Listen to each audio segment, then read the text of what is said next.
சென்னையில் மின்சாரம் தாக்கி பெண் தூய்மை பணியாளர் உயிரிழந்த சம்பவம் பெரும் சோகத்தை ஏற்படுத்தியுள்ள நிலையில் அப்பகுதியில் இப்பிரச்சினை பல காலமாக தொடர்ந்து நிலவுவதாக பொதுமக்கள் குற்றம் சாட்டியுள்ளனர். என்னால் சொல்றதுக்கு வார்த்தையே வரல. என் பசங்களை அனாதையா விட்டு போயிட்டா. அரசு அதிகாரிகளின் அலட்சியத்தால் காதல் மனைவியை இழந்து வாடும் பாச கணவனின் குமுறல் தான் இது.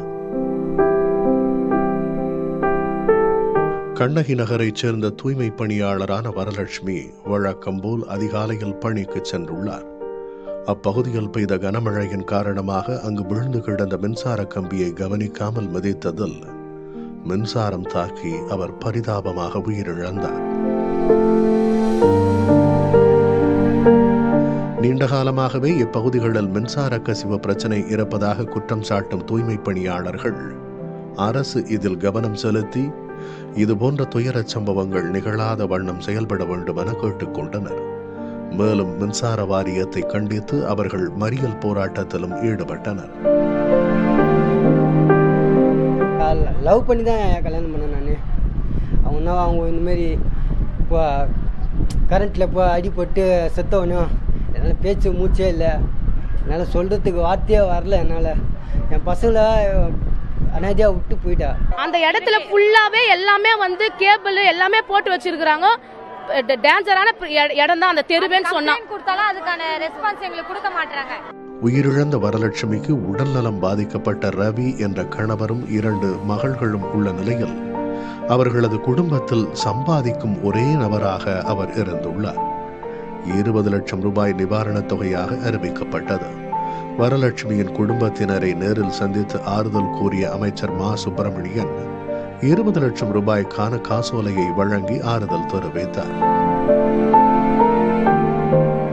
ஒட்டுமொத்தமாக இந்த குடியிருப்பில் ஏற்கனவே மாண்புமிகு தமிழ்நாட்டின் முதலமைச்சர்கள் கண்ணகி நகருக்கு 3 முறை வந்திருக்கிறார். இதுவரை எந்த முதலமைச்சரும் வந்ததில்லை. ஒவ்வொரு முறை வந்த போதும் இந்த குடியிருப்புகளில் பல்வேறு வகைகளில் குடிநீர் ஆதார பணிகள், அந்த மேம்பாட்டு வாரிய குடியிருப்புகளை சீரமைக்கும் பணிகள் என்று நூற்றுக்கணக்கான கோடி ரூபாய் செலவில் செய்யப்பட்டுக் கொண்டிருக்கிறது. இருந்தாலும் இந்த மின் இணைப்பு சம்பந்தப்பட்ட பணிகளுக்கு நீங்கள் சொன்ன குறைகளையும் மனதில் வைத்துக் கொண்டு விரைவில் ஒரு சேவை துறைகளுடனான ஒரு கூட்டு ஆய்வை நடத்தி இங்க இருக்கிற குறைகள் போக்கப்படும். கூராய்விற்கு பின் வீட்டிற்கு கொண்டு வரப்பட்ட வரலட்சுமியின் உடலை கண்டு கணவன், பிள்ளைகள், குடும்பத்தினர், சக ஊழியர்கள் கதறி அழுதது காண்போரை கண்கலங்கச் செய்தது.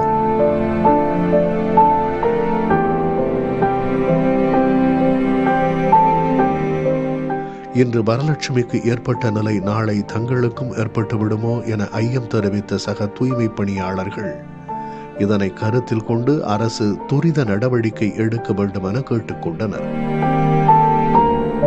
எங்களுக்குலாம் ரொம்பவே பதட்டமாக இருந்தது. எங்களுக்கும் இந்த பாதுகாப்பு கிடைக்குமா, இருக்கிறவங்களுக்கும் பாதுகாப்பு இருக்குமான்னு எல்லாருமே ஒரு அச்சப்பட்டுட்டாங்க.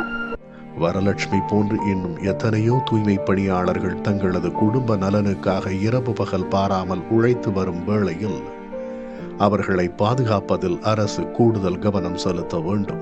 புதிய தலைமுறைக்காக செய்தியாளர்கள் வீரகுமார், பாலவற்றிவேல் மற்றும் சாந்தகுமார்.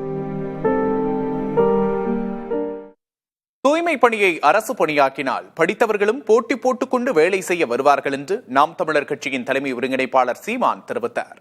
மின்சாரம் தாக்கி உயிரிழந்த தூய்மை பணியாளரின் உடலுக்கு அஞ்சலி செலுத்திய பின்பு செய்தியாளர்களிடம் பேசிய அவர் இவ்வாறு தெரிவித்தார். கையுறை அந்த காலுக்கு போட்டு முழுக்க இந்த முழங்கால் வரைக்கும் போடுற இந்த கருப்பு பூட்ஸ் நீங்க பாத்திருப்பீங்க. அது போட்டு இந்த கையுறையை போட்டு போயிருந்தா இந்த தங்கைக்கு இந்த விபத்து நேர்ந்திருக்காதுல்ல. 20 லட்சம் ரூபாய் அவ இளம் வயதிலே இறந்திருக்கா. அவ வாழ்நாள் முழுக்க பயணம் செஞ்சா 85 லட்சம் சம்பாதிப்பா. என்னடா சொல்ற? இவன் எதிர்காலத்துக்கு யார் பொறுப்பு இருக்கிறது? தாழ்த்தப்பட்ட மக்கள் தான் இந்த பணியை செய்யறாங்கன்னு நினைக்கல. அரசு வேலைன்னு கொடுத்தா யாரும் அள்ளுவான். நான் உங்ககிட்ட கேட்கிறேன், இந்த முடிதிருத்துற பணி இருக்குல்ல, இன்னைக்கு எங்க மருத்துவர் குலம் செஞ்சுக்கிட்டு இருந்துச்சு, அவங்க தான் செய்யறாங்கன்னு நீங்க நினைக்கிறீங்களா? இன்னைக்கு என்னோட வா, எல்லா பயிலும் முழுக்க இந்த சலூன் கடைன்னு வச்சிருக்கிறவங்க வட இந்தியா வச்சிருக்கேன்.